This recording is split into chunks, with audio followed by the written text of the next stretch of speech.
Então, agora é a questão de vocês colocarem questões, fazerem perguntas. Vamos ter um microfone circulando, então digam seu nome e digam a quem dirigem a pergunta. Eu gostaria de fazer uma pergunta. Para qualquer uma das três, ou para as três, qual foi a maior motivação de vocês para fazerem o direito? Eu, inicialmente, na época do vestibular, eu imaginava fazer odontologia.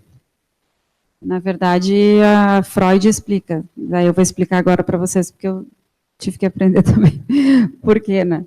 A minha mãe falava muito, a minha mãe queria ser dentista. Ela dizia muito, se eu pudesse ter estudado, minha mãe não tinha curso superior na época, hoje a minha mãe tem, mas ela não tinha na época, né? Então ela dizia, se eu pudesse ter estudado, eu queria ser dentista, eu queria fazer odonto. Aí comecei a reparar nas dentistas, né? Às vezes a gente ia em algum lugar, ali na PUC, não me lembro exatamente o que a gente ia fazer lá na PUC com a minha mãe ou com meu pai, mas a gente olhava, acho até que era para consultas, alguma coisa assim. Era para consultas, porque lá tem atendimento, né, nos hospitais.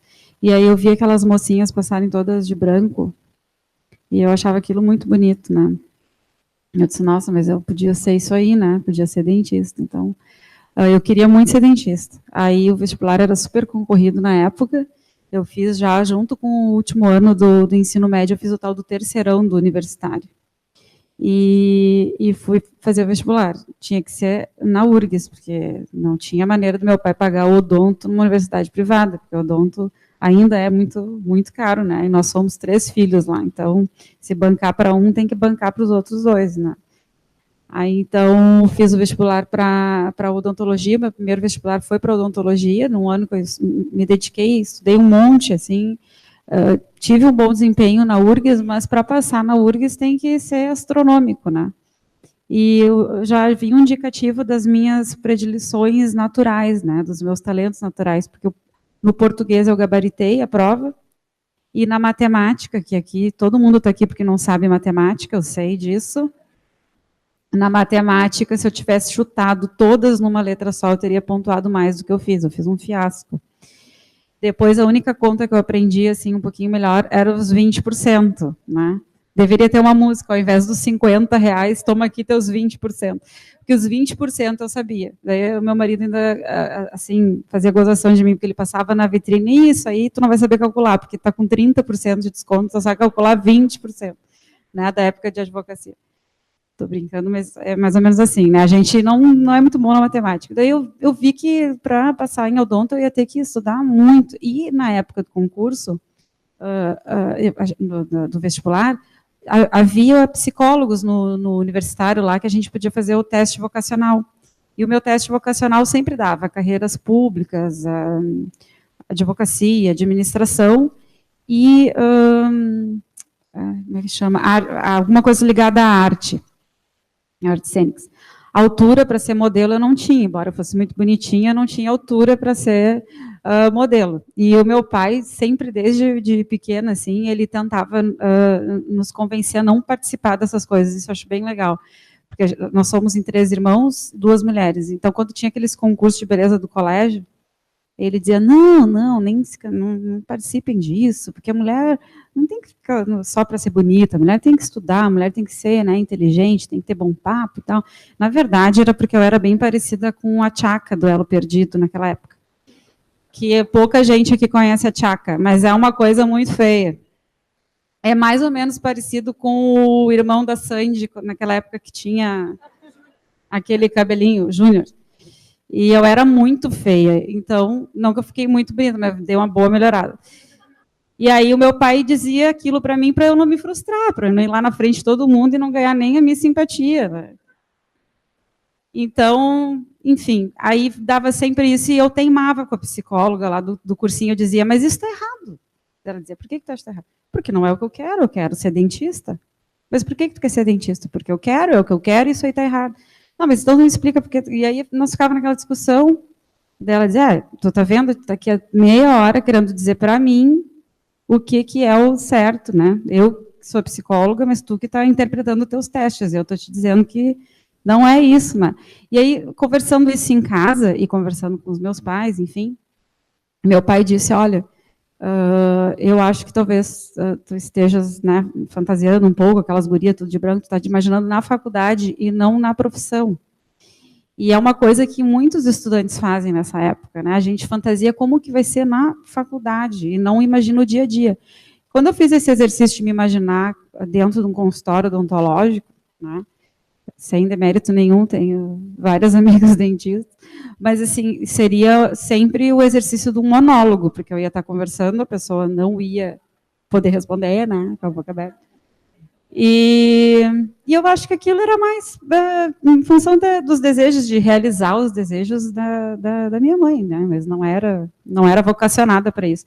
E no contestar o teste psicológico, e argumentar, e isso era uma coisa que eu tinha essa tendência lá em casa, eu quero ir em tal lugar, não pode. Por quê? Por causa disso. Não, mas então tu não confia em mim, porque se tu disse que tu confia em mim, mas tu não me deixa ir no bar, lá não sei onde. Não sei. Não, mas lá não é lugar para ti, o problema são os outros. Não, o problema não são os outros. O problema é que tu não confia, e aí ficava aquela discussão, né, própria do adolescente.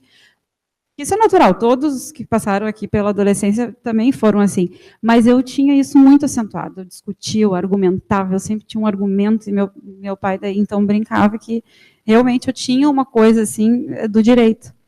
E para arrematar, né, quando me dei por conta também de uma passagem da minha infância, que eu brincava muito disso, eu dizia para o meu vovô, eu fazia isso com meus avós, ou com o vô, com a avó, assina nessa folha aqui em branco.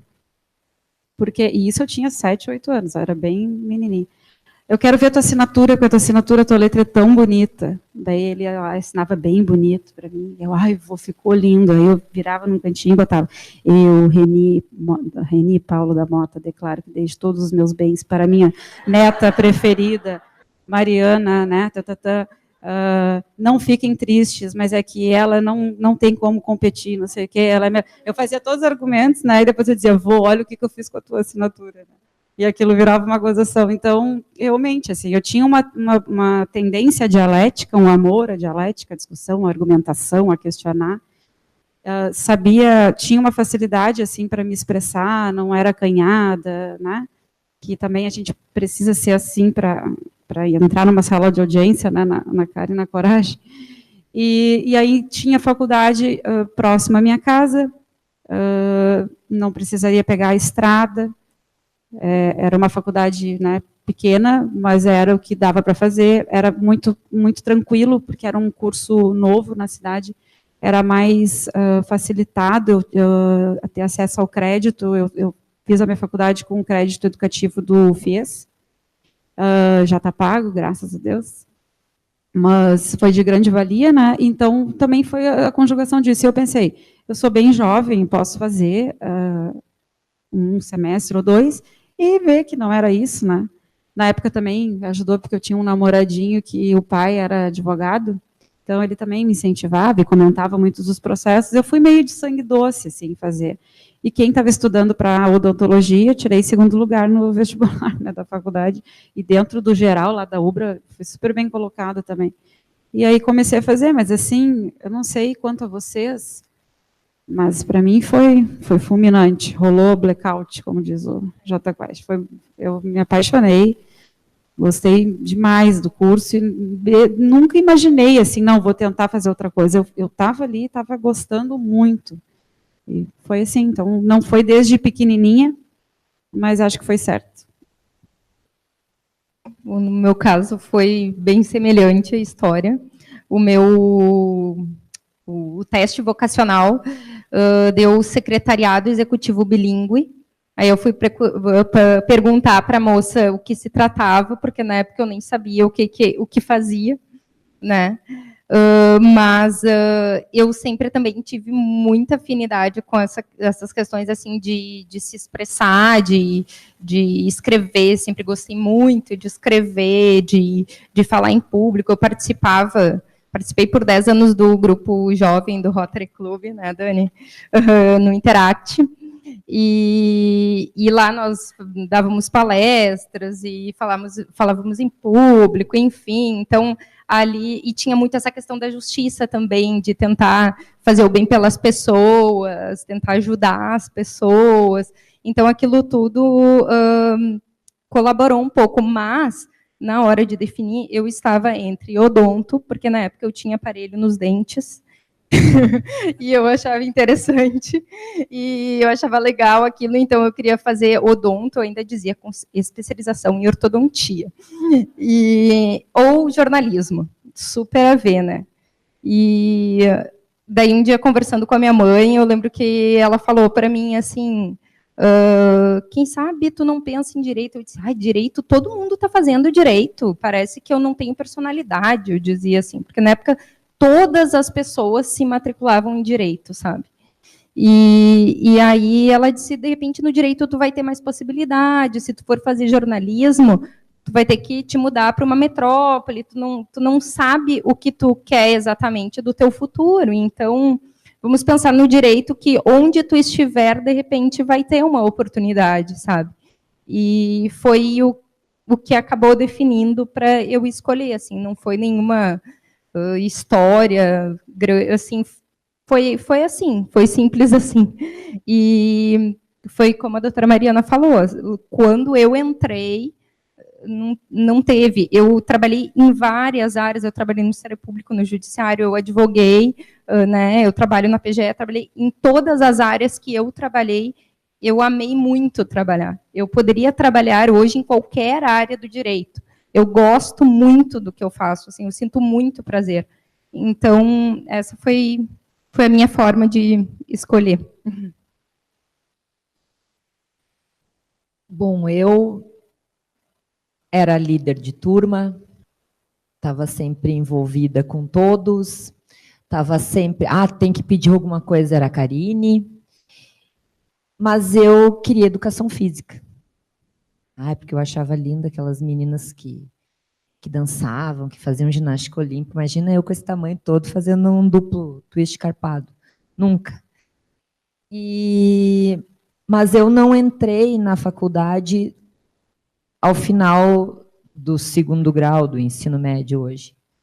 Então, quando eu cheguei a cursar educação física, porque foram 2 semestres só, porque o direito era muito caro.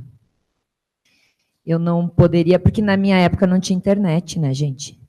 Então, a gente fazia cópia de livro, que não pode, mas era uma forma de... E aí, então, era muito caro, eu não poderia ter, e aí como é que eu ia fazer uma faculdade sem poder ter condições? Mas eu sempre quis o direito, acho que justamente por essa coisa de estar sempre envolvida, e aí eu fiz. E eu comecei fazendo uma cadeira. Depois, ao final, então, a minha primeira cadeira de direito que eu fiz foi português. Porque era a que tinha para mim naquele semestre, enfim. E agora, vindo da questão dos livros, e aí, lógico, eu me propus a todo semestre comprar um livro.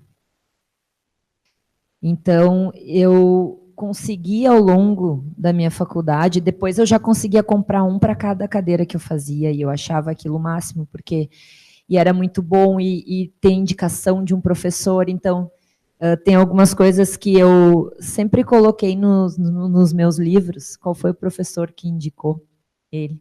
Porque tu tem uma memória, enfim, hoje no meu escritório eu tenho os meus livros lá, muitos obsoletos já, mas, enfim, fazem parte da minha história, da faculdade, que eu guardo com tanto carinho.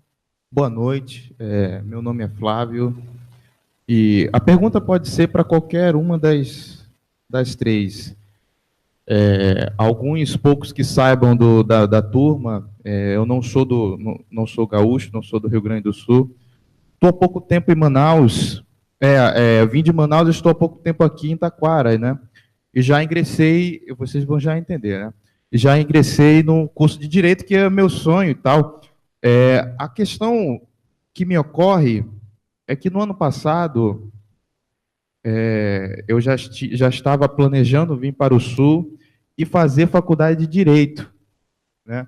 Já tinha, desde sempre gostava desse assunto, disso eu não tenho dúvida. A minha pergunta é o seguinte, o meu avô e a minha avó, na verdade, a maior parte da minha família, né, lá, que está em Manaus, eles não cursaram ensino superior e nem o nível médio, né? E eu falei para minha avó, né, que eu estou aqui morando com a minha mãe, ela é farmacêutica, a minha mãe é a única que se formou na nossa família, para vocês terem uma ideia.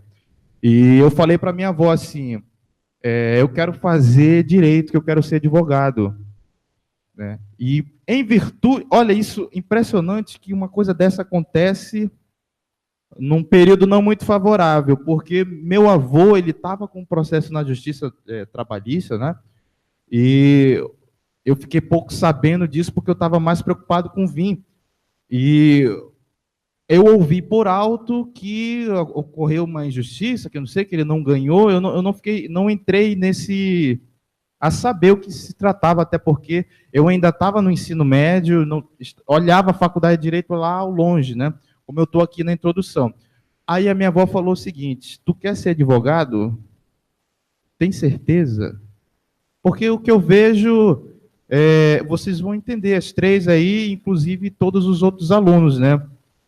Porque o que dá a entender, as pessoas mais leigas olham, assistem a televisão, os jornais, aí o que vem?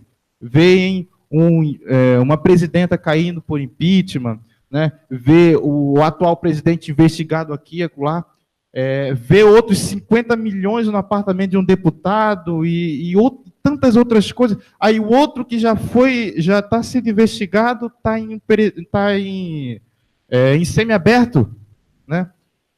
Sendo que uma pessoa que faz outro crime bem menor, né, que não prejudica tanto assim a sociedade, eu estou falando só para critério de vocês entendam, né? Aí o que acontece? Determinadas pessoas olham para o poder judiciário e acham assim que nós somos complacentes demais com muitas injustiças que ocorrem. E foi isso que eu fiquei pensando. A minha avó falou que ela não queria que eu fosse advogado, que eu seguisse a carreira, né, no judiciário, justamente por essa fama que algumas pessoas têm, no caso ela, né, e muitos outros que eu conheço que não estão aqui. E eu queria saber das três, qualquer que puder responder, como proceder a esse tipo de pergunta, porque eu ainda estava no ensino médio, entendeu? Me interesso muito ainda por várias questões do direito, estou certo disso, mas foi uma coisa que me entristeceu, porque eu não sabia o que dizer. Eu falei assim, vó, eu sei que existe corrupção, que existe gente errada em todas as áreas, não é só no judiciário, no legislativo, no executivo, até lá na taberna da esquina, existe esse tipo de coisa, mas eu estou lá justamente para fazer a diferença, né? Foi isso que eu falei. Então, eu me entristeci um pouquinho e eu pretendo aqui formular já uma resposta que quando eu voltar a Manaus eu vou poder dizer para ela, garantir que, independente do que ocorreu com outros advogado, com outro processo na justiça, eu não vou seguir esse caminho deplorável que está, infelizmente, ocorrendo, passando, o Brasil está passando. A gente sabe que esse ano é ano eleitoral e o que parece que eu olho ao exemplo, eu olho aqui a imagem da deusa à direita, eu já ouvi muito dizer, com os olhos vendados. Acho que talvez se ela tirasse a venda dos olhos, ela enxergaria as injustiças. Mas eu quero saber como proceder, de qual das três responder, porque eu fiquei triste com isso, mas passou e agora eu superei. A pergunta era essa, tá bom? Rapaz, eu acho que tu tem chance de ir para a carreira política. Porque isso não foi uma pergunta, isso foi um comício. Mas vamos lá, por partes. Essas questões todas que nós estamos acompanhando enquanto telespectadores, enquanto cidadãos, que, né, queremos nos informar, realmente nos colocam num sentimento de descrença com as instituições, né, com o próprio Estado, com as pessoas que estão lá para nos representar. E é um momento de incerteza, um momento de dúvida, mas a gente não pode, a gente sempre tem que olhar para a história. E a história é importante por causa disso, porque a história normalmente se repete, e os movimentos sociais e políticos, eles são cíclicos, né? A gente está no ápice da democracia e dizem que o problema é esse, justamente. Justamente por nós estarmos no ápice é que as coisas parecem tão inseguras. Mas, na verdade, eu saúdo o momento que a gente está vivendo, porque todas as instituições públicas estão fazendo o seu trabalho. A Polícia Federal está fazendo o seu trabalho, o Ministério Público está fazendo o seu trabalho, o Judiciário está fazendo o seu trabalho. Muitas vezes, o Judiciário ganha a fama de que o delegado prende e o juiz solta. Mas nós estamos ali, e eu vou te responder por que a deusa está cega, é porque ela não pode se deixar levar por nada. O senso de justiça, pelo menos estou falando do aspecto de como, enquanto magistrada aqui hoje, né, conversando com vocês, nós não podemos nos deixar influenciar sobre quem são as pessoas, de onde elas vêm, o que elas pensam. Outra coisa que a gente deve cuidar, por exemplo, no processo criminal, é que a gente não julga a pessoa, a gente não julga aquele ser humano, a gente julga os fatos. Porque se eu fosse julgar o ser humano, muitas vezes eu inocentaria ou absolveria pela pessoa que ele é. E nós devemos nos ater aos fatos. Então, eu acho que sim, que há esperança, porque há pessoas bem intencionadas. E nós devemos buscar isso, estar bem intencionado, participar da vida pública. Também é uma conduta que eu percebo na geração dos nossos pais, né, talvez com mais acentuadamente, pelo menos na minha experiência familiar, e a gente sempre julga as coisas conforme as próprias experiências. Mas eu vejo assim que existe uma geração um pouquinho atrás de mim, muito crítica, mas muito pouco atuante. Então, todo mundo é corrupto, ninguém presta, as coisas estão todas erradas, mas assim, também dá um jeitinho no imposto de renda, quer passar de qualquer maneira, trocar de faixa, não se preocupa quem é que está vindo ali atrás, se o cara vai ter que dar uma freada, que o de trás vai ter que bater, né? Então, são pequenas coisas que transformam. E o problema não são os políticos, o problema é a sociedade onde a gente está vivendo. Nós temos falhas no sistema jurídico vigente? Temos. A gente tenta trabalhar no meio dessas falhas, nós precisamos aprimorar muita coisa. O processo precisa ser mais rápido, mais eficiente, né? Muita coisa a gente precisa melhorar, mas eu, enquanto espectadora do que vem acontecendo no Brasil, eu acredito que as coisas, embora passem uma sensação de insegurança para as pessoas, elas estão evoluindo e estão funcionando sim. E outro problema que nós temos é a desinformação. Se você perguntar lá na sua família, isso não tem nada a ver com ser pobre ou rico. O meu avô era uma pessoa muito humilde, eu também fui a primeira pessoa da minha família que concluiu o curso superior. O meu avô era muito humilde, mas ele sabia de absolutamente tudo o que era necessário. Ele sabia o que era o Congresso, o que era o Senado Federal, ele sabia o que era a Constituição, tinha uma noção básica de seus direitos enquanto cidadão. E, no geral, as pessoas não sabem nem o que é a Constituição, só que a Constituição é a vida delas. Então, a desinformação também contribui para essa sensação, porque as pessoas escutam a notícia e elas nem sabem o que é o MPF, por que tem fórum privilegiado, por que não tem, por que é o Ministério Público quem denuncia, o juiz. Não sabe nem que alguns ministros não são juízes de carreira, são pessoas indicadas políticas, acham que mesmo indicado político a pessoa vai acabar fazendo um favor porque foi indicado. E não é bem assim, né? Eu não digo que... Não vou aqui botar a mão pelos ministros que compõem a nossa Suprema Corte, mas, primeiro, são pessoas que estão lá de forma vitalícia, não podem ser retirados ao bel prazer do governo atuante naquele momento. Então, nós devemos confiar. Toda instituição vai ter algumas pessoas que não vão agir de acordo. mas a maioria delas está lá bem intencionada. Eu vejo promotores com sangue nos olhos para fazer a justiça.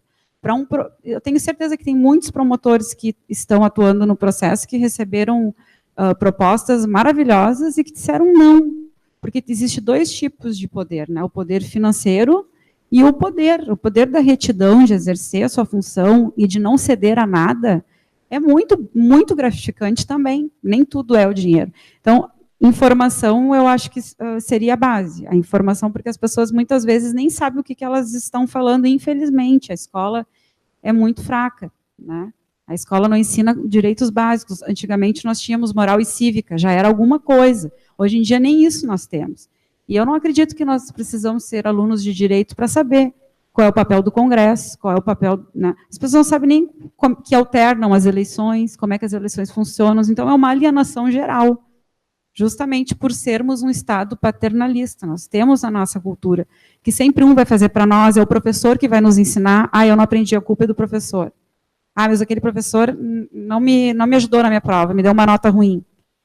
A gente não assume o protagonismo da própria vida, e é por isso, é uma das minhas teorias, de por que o judiciário está tão abarroado. Porque as pessoas não conseguem se resolver entre elas, elas vão lá e entram um processo para que alguém resolva para elas. Então, nós somos acomodados, esperamos que os outros resolvam, somos críticos e desinformados. E talvez, o processo da avó lá do colega, eu até queria que depois ele descobrisse o que aconteceu, né? Se houve uma injustiça ou não. Às vezes é uma defesa mal feita, às vezes é uma colocação errada, e eu sempre digo também para os advogados, o juiz não faz milagre. Eu não sou delegado, investigadora, recebo ali os fatos, eu tenho que julgar com o que está ali. E a gente tem que ter essa objetividade, porque se a gente não tiver essa objetividade, a gente pode ser injusto. E, por fim, muitas vezes, na pressão de decidir, por exemplo, de um desses réus famosos que nós estamos vendo aí, tá? Todos nós temos um desejo de que todos fiquem presos perpetuamente, se não mortos, né? A gente está com raiva deles. Mas precisa, às vezes, uma pessoa se opor à frente a uma nação inteira para fazer justiça naquele caso. Então, fazer justiça, às vezes, é também uma tarefa de solidão. Porque se a gente for se guiar pela opinião pública, né, nem sempre a gente vai estar fazendo justiça. Às vezes a gente tem que ter firmeza para não ouvir o que o jornal vai dizer amanhã e fazer. Às vezes o caso é grave, a pessoa cometeu um delito grave, mas é o primeiro delito dela, ou a gente toma informação depois por que aconteceu. Um exemplo é a violência doméstica, muitas vezes, né, que vem um relato unilateral que a mulher é espancada, um exemplo. Nós temos uma medida cautelar, nós precisamos tirar aquele agressor de casa. A lei faculta a ela a prerrogativa, né, a gente parte da premissa de que o relato dela é verdadeiro, porque nós precisamos agir logo. Muitas vezes, no dia seguinte, não foi bem assim. É ela que jogou uma garrafada na cabeça do homem, fez, né, o cara reagiu, e aí é que a justiça vem. E o que aquele homem vai dizer? Como essa juíza é injusta, ela me tirou de casa. Quando quem é o culpado é ela. Talvez até no seio familiar ali se venha esse sentimento. E muitas vezes uma cautelar ela faz isso. Ela não resolve ali, ela não conserta a situação na sua verdade. E só para concluir, que o processo ele é uma ficção também. Nem sempre o processo ele reflete a verdade, aliás, muito raramente ele reflete a verdade, né, e nós precisamos ter técnica daí para trabalhar com ele. Todo mundo tem o propósito de fazer justiça, mas nem sempre é viável. A gente, às vezes, fica limitado pelo que é trazido pelos autos. Mas eu vejo o momento que nós estamos vivendo com positividade, assertividade, né? Eu tenho bastante esperança de que as coisas, eu acho que as coisas já estão bem diferentes, e pelo menos de minha parte, eu queria dizer aos senhores, aos doutores, que nós temos pessoas muito dedicadas dentro das carreiras públicas, buscando assim o seu melhor, né?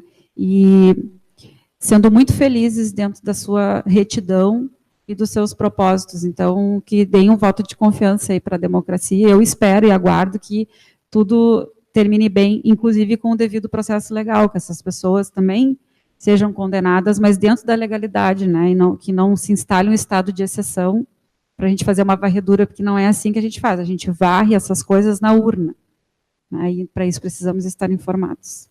Talvez na advocacia se sinta um pouco mais. Da minha parte, assim, não sofri nada diretamente, assim, eu sempre fui bem equânime, todos os processos, os espaços que eu vivenciei, não senti. Mas a gente sabe que existe, né, e vê todos os dias notícias em relação a isso.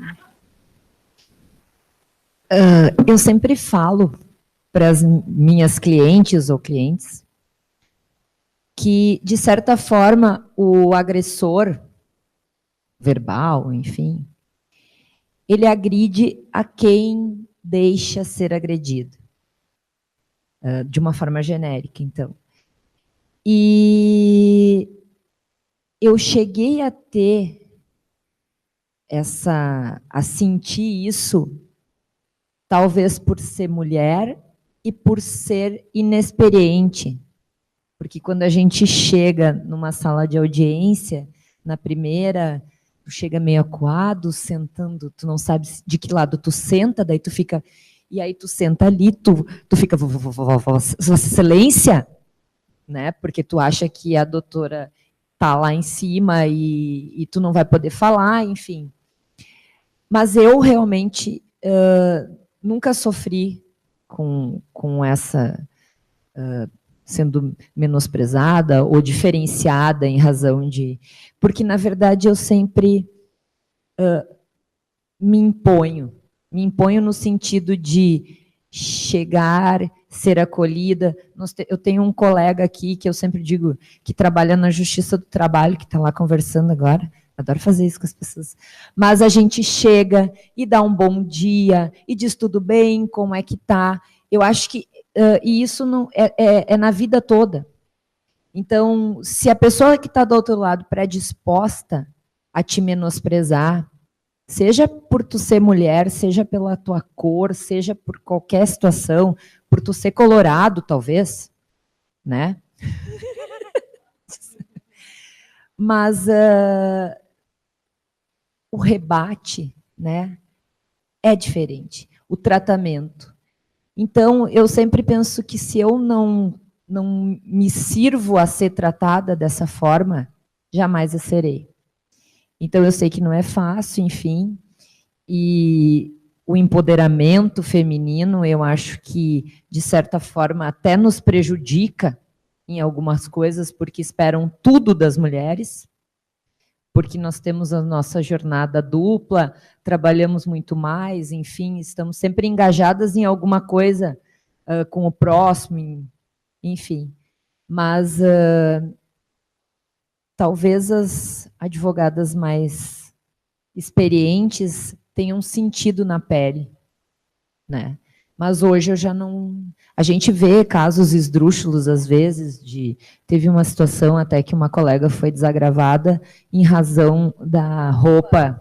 Foi um caso que teve uma situação bem divulgada, enfim. Mas são casos isolados, eu acredito, e torço para que seja. E se alguém... Aí vem a questão da OAB, se alguma colega sofrer qualquer violação de suas prerrogativas, é importante que procure a ordem, que converse com o presidente, que converse com algum colega, porque como o Lamáquianos, que é o presidente do Conselho Federal, ele tem uma frase maravilhosa que é que o advogado só é realmente completo quando ele participa da sua entidade de classe. Porque lá a gente se reconhece, os iguais se reconhecem, se auxiliam, se ajudam e se prestam a fazer o bem. Eu sempre, em todas as minhas reuniões, eu sempre digo uma frase que eu acho que vale para tudo. Juntos nós somos mais fortes. E vale também para essa situação política que o nosso país está vivendo, e a esperança está em vocês também. É importante. Obrigada. Bom, acho que podemos dar por encerrado, né?